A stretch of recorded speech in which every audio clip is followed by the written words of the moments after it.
sini anak-anak datang dengan berbagai macam masa lalunya mereka.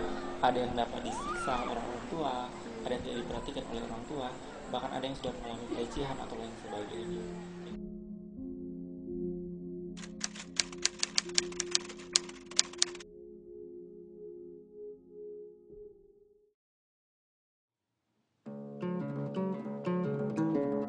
Hidup adalah sebuah pelajaran, karena dalam proses belajarlah jiwamu akan terbentuk dalam pendewasaan. Dari Rote, pulau terselatan Indonesia, kami bersatu hati merajut mimpi dan bekerja keras untuk meraihnya.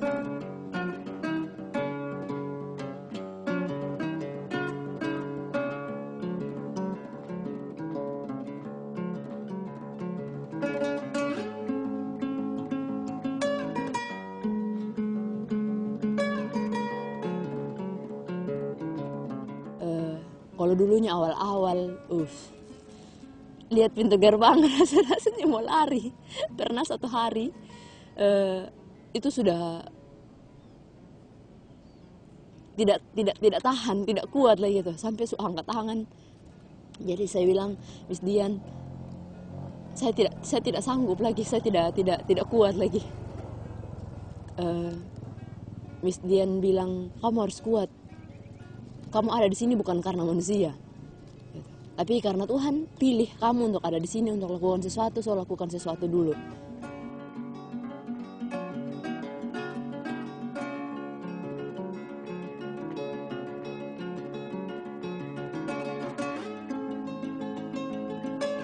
Yang ada di benak saya adalah jadi guru tidak gampang dan tidak mudah. Salahnya saya berhubungan dengan anak-anaknya orang, tidak gampang. Didik, setiap nilai-nilai yang kita kasih belum tentu nilai yang benar itu. Saya minta di Tuhan, kalau memang Tuhan mau jadikan saya guru, Tuhan arahkan saya ke sekolah yang Tuhan mau saya jadi jadi alat di sana. Kalau Tuhan mau saya jadi guru, Tuhan arahkan saya ke anak-anak yang mau saya bina, mau saya ajar.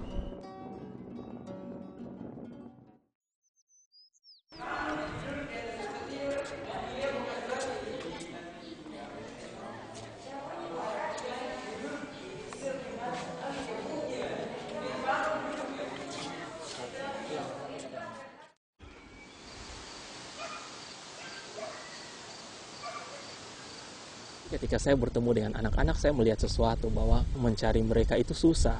Dan sudah menemukan mereka, apakah saya harus melepas mereka seperti itu tanpa membuat mereka menjadi orang yang lebih baik dari sekarang.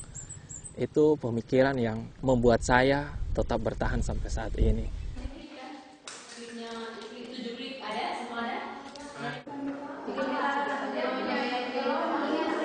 Mereka punya potensi yang luar biasa. Mungkin memang saat ini kami di sekolah masih terbatas dengan fasilitas. Tetapi anak-anak ini punya daya juang yang tinggi, punya semangat yang tinggi. Dan kami sebagai guru-guru terus bakar itu. Kasih motivasi untuk mereka, terus kembangkan motivasi mereka. Ketika mereka berusaha, mereka bisa melampaui batas mereka. Ya, itu luar biasa lah.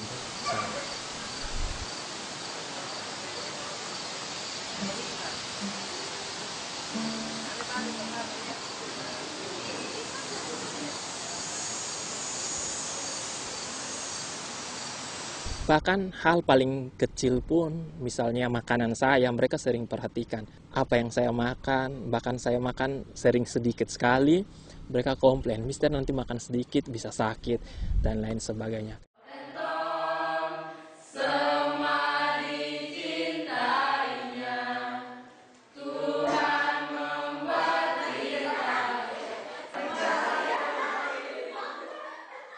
Mereka bisa lihat kami sebagai mereka punya saudara, sebagai mereka punya orang tua, memperlakukan kami seperti keluarga lah.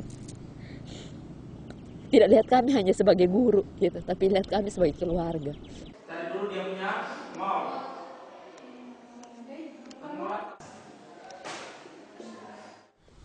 Ya, jujur kalau saya sangat ingin membuat mereka berhasil. Jadi ketika mereka keluar dari sini, mereka jadi orang yang bukan biasa saja, tapi jadi orang yang luar biasa.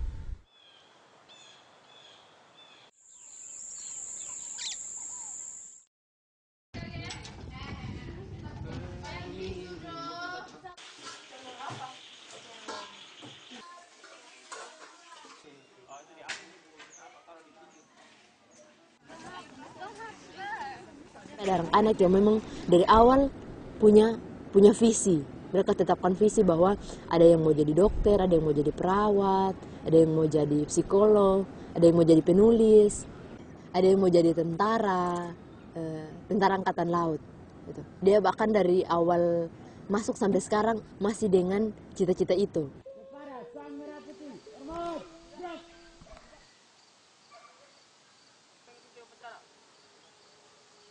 Waktu SMP itu saya sempat ragu untuk mau melanjutkan ke bangku kuliah karena saya melihat bahwa orang tua saya kan petani, terus penghasilannya pun tidak tetap. Jadi saya pikir ya tidak apa-apalah kalau lulus SMA saja, tidak apa-apa. Tapi setelah masuk di sekolah ini saya mendapatkan banyak sekali motivasi dari guru-guru. Tidak perlu melihat ini penghasilan orang tua saya, tapi ketika saya terus berjuang dan belajar, saya yakin bahwa Tuhan pasti akan membuka jalan untuk saya bisa melanjutkan ke jenjang yang berikut.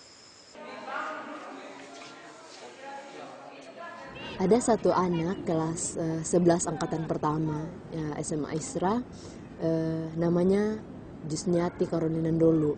Nah, anak ini tidak seperti kita normalnya. Secara fisik dia kurang normal, tangannya juga tidak lengkap, kakinya juga. Dia juga anaknya minderan awalnya, tidak percaya diri.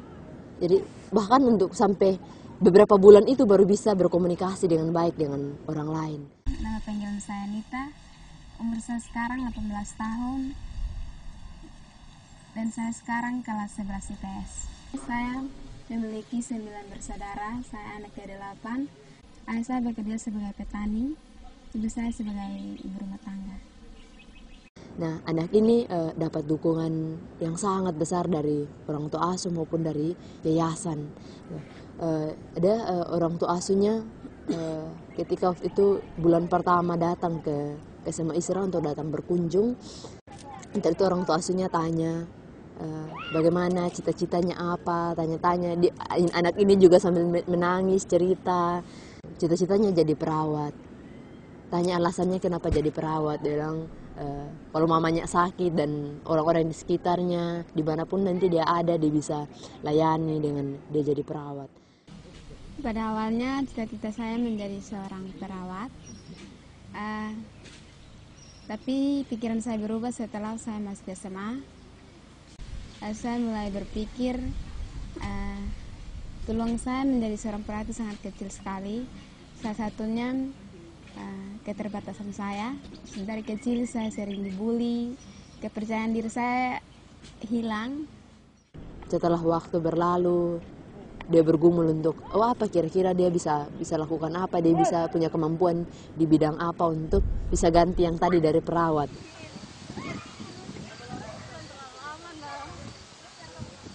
Saya didukung sama guru-guru saya, teman-teman saya, jadi saya mulai percaya diri dan saya mengambil sebuah keputusan untuk menjadi seorang penulis. Dan juga saya merasa saya memiliki potensi di bidang menulis. Mulai dari saat itu saya mulai kembangkan potensi saya.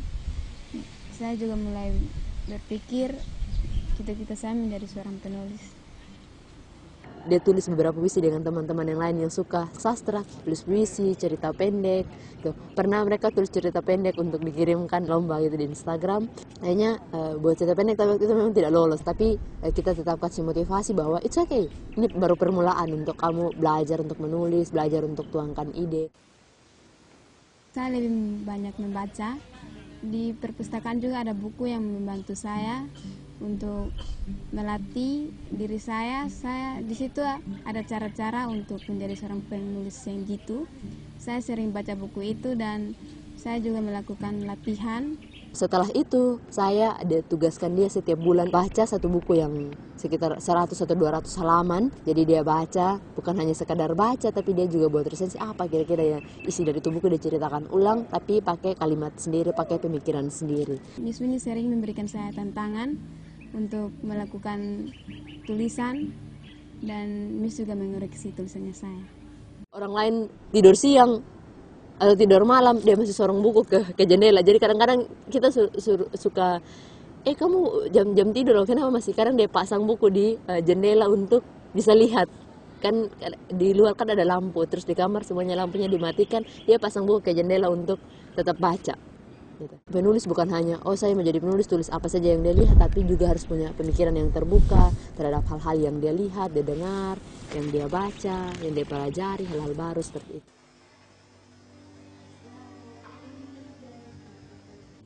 Dengan pendidikan dapat merubah hidup seseorang. Ini tidak ada cara lain untuk merubah hidup seseorang kecuali dengan pendidikan.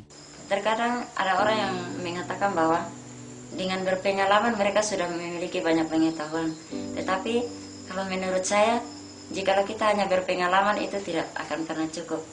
Saya juga mengambil komitmen untuk harus bersekolah karena bersekolah itu sangat penting. Setelah saya lulus di tempat ini, harapan saya yang utama yaitu saya harus melanjutkan kuliah, dan keinginan terbesar saya adalah saya ingin menjadi seorang pengusaha, dan juga saya ingin menjadi oceanografi.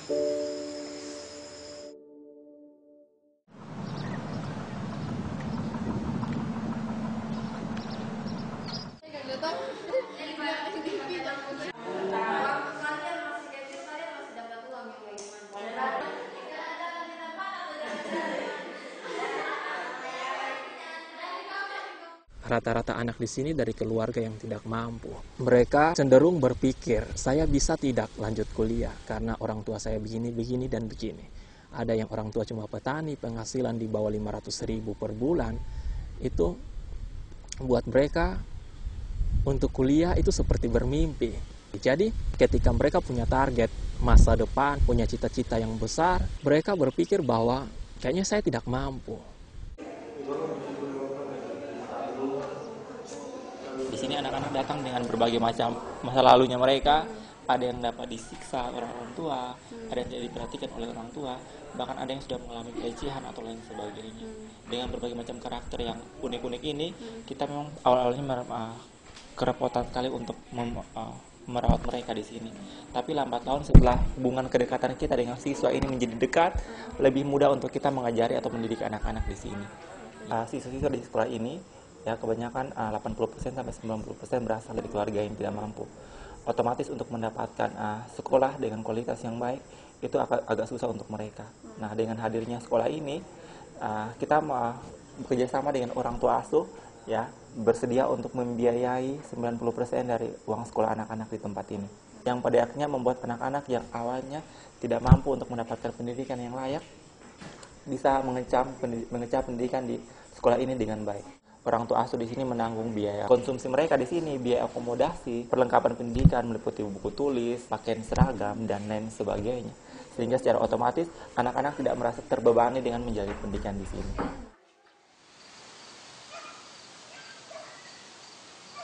Sebagai seorang guru dan pertama kali ya jadi guru di sekolah yang berasrama dan di mana anak-anak mempunyai orang tua asuh itu sangat penting. Kami pun sebagai guru-guru tidak pernah berhenti untuk bersyukur.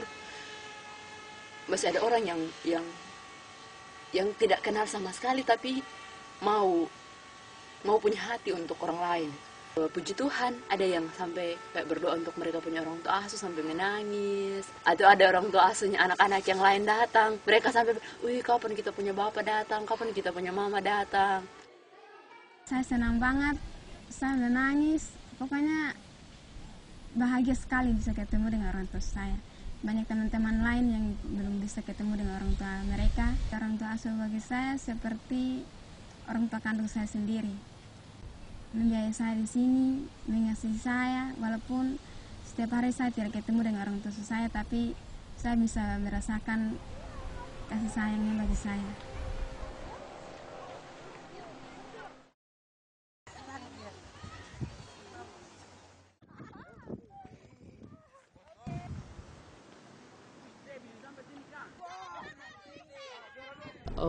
orang tua asuhnya datang, kita cerita tentang kesulitannya dia, dan orang tua asuhnya saksikan langsung bagaimana kondisi fisiknya dia, dan ceritakan ke orang tua asuhnya juga tentang kondisi keluarganya dia juga yang kurang mampu. Waktu kelas angkatan kedua datang, itu orang tua asuh saya juga datang.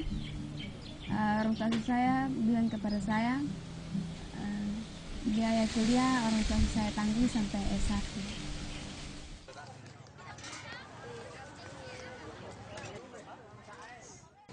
Harapan saya bisa capai keinginan masa depan. Kalau Bapak bersedia dukung dia, saya juga terima. Saya senang sekali menerima. Karena kami sebagai orang tua, kami juga tidak bisa mampu juga. Ketika dikasih tahu, kami guru-guru pun bersyukur ada orang tua asuh yang mau tanggung Nita sampai selesai untuk capai cita, dan dia juga menangis. Dia juga cerita dia sangat senang bisa orang tua asuhnya bisa mau biayai dia, karena ya tadi dari kondisi keluarganya dia yang ya mungkin tidak mungkin untuk dia bisa lanjut, tapi ya puji Tuhan ada yang mau tanggung gitu. Saya bersyukur karena dia sudah punya harapan yang jelas untuk masa depannya. Yang saya lihat dari pribadi anak ini adalah pribadi yang punya daya juang yang tinggi.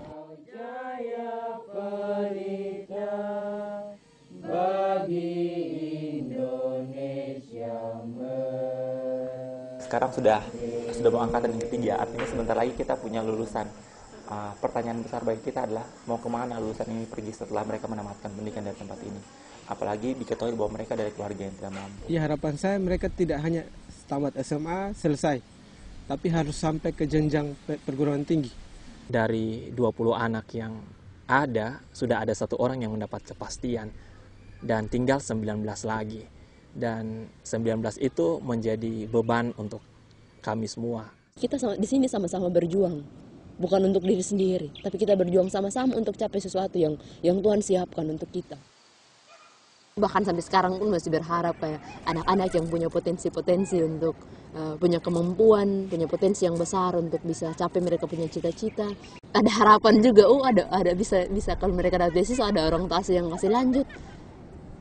Bersyukur sih.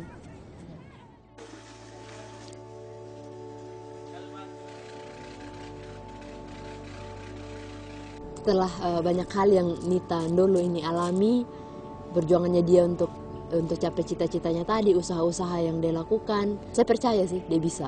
Gitu. Dalam artian fisik bukan suatu kendala, keterbatasan ekonomi bukan suatu kendala, seorang perempuan bukan suatu kendala untuk bisa tampil, bisa punya masa depan yang jelas, bisa punya hidup yang lebih baik. Terima kasih banyak Ayah yang sudah membiayai saya di sini, sudah mengasihi saya. Saya akan berusaha sekeras mungkin untuk bisa membahagiakan Ayah. Saya akan terus berusaha kerja keras untuk mewujudkan mimpi saya.